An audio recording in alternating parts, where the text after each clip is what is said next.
الله رب العالمین یو لوی رحم داده که چاته یو وسوسه راغه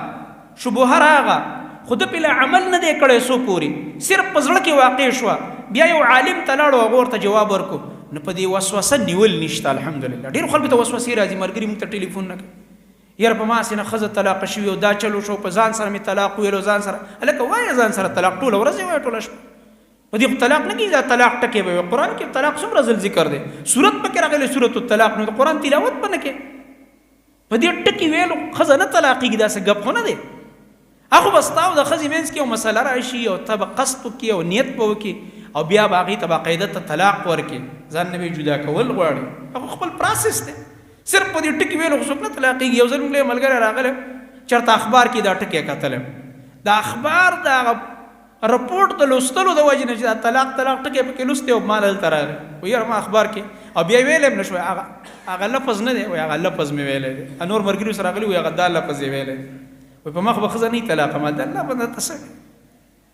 یو سړی به طلاق مسله سټډي کوي نو مضمون د طلاق چې کې 300 ځل دا ټکی راغلی علماو لیکلی نو په دې ولې سړی طلاقېږي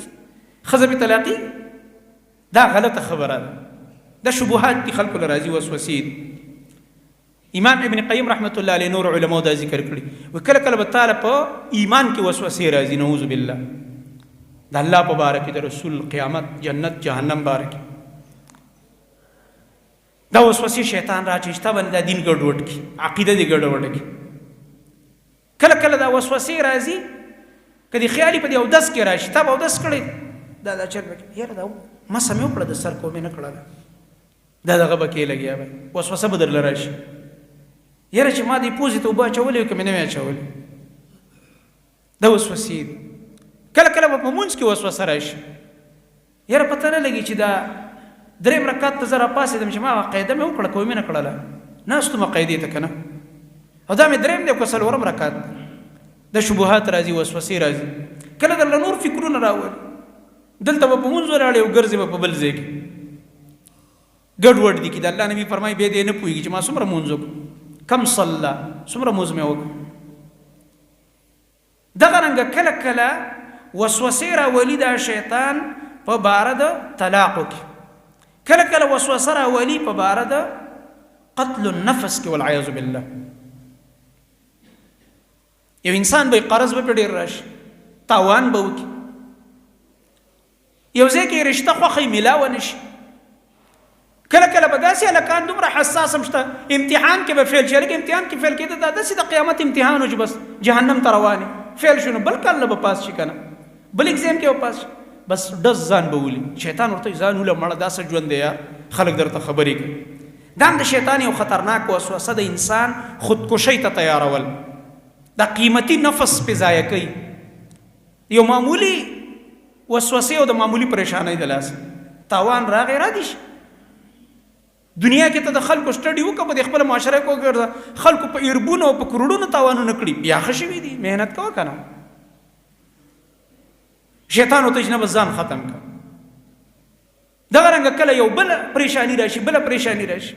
بیماري ورته داسې لګېدلي چې هغه اوږده غوندې بیماري یاره شیطان ورته مړه دا ځان ختم کړه دا اوس څه ژوند دی سته والعیاذ بالله. الله دې هر څوک د دې نه حفاظت کې وساتي. دا خطرناک دي دغې وسوسې وي انسان ته دا راځي شیطان یې ورته راځي د دې ښایسته حل هغه دا دی ذکر وکړه تعوذ غواړه اعوذ بالله من الشیطان الرجیم اخري صورتونه ولوله او ټوله نه ښایسته خبره ده د یو عالم خواته لاړ شي. څنګه چې زمونږ د دا ظاهري بدن بیمار شي د چا خوا له ځو ډاکټر خوا له ځو ډاکټر صاحب په سر مې بوج راځي یاره دا زړه مې داسې ډوب ډوب کېږي یاره دا ګردې مې خوږېږي دې تشه باندې مې درد دی ادرله ایکسره وکړي ادرله ټیسټ وکړي الټراساونډ وکړي ستا پوره پته ولګېږي بیا درته دوایي ولیکي تا ته پته ده چې دا زما د بدن تکلیف دا د دې دپاره الله رب العالمین دا اسباب تیار کړي. دغه شان چې کله تا ته یو نفسیاتي پریشانی ولګېده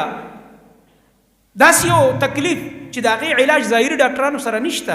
یو عالم خواته لاړ شه انشاء الله تعالی چې ماهر او تکړه عالم یې قرآن او حدیث په رڼا کې ورته ښکلې خبرې کړي دا بوج به دې ختم شي درسونو کې کښېنه بوج به دې ختم شي پریشانۍ به دې ختم شي قرآن درس دی د حدیثو درس دی دې کې چې څوک کښېني دا زړه هر وخت خوشحاله تاسو ګورئ نه دا د مدارسو طلبه 10 روپۍ به جیب کې نه او داسې به صفا ګرځي او داسې به خاندي او داسې به خوشحالي ته به وایي دا ټولې دنیا بادشاه دی. خلک غټ غټ کاروبارونه کوي پریشان وي د شپې چې وده کېږي کروڑونو روپۍ ورسره یو جایدادونه او ځمکې وي نوکران یې ګرځي ګاډي بې شماره او د شپې چې خوب ګولۍ نه خوړلي خوب نه ورځي او د دوی به هغه سړه روټۍ به خوري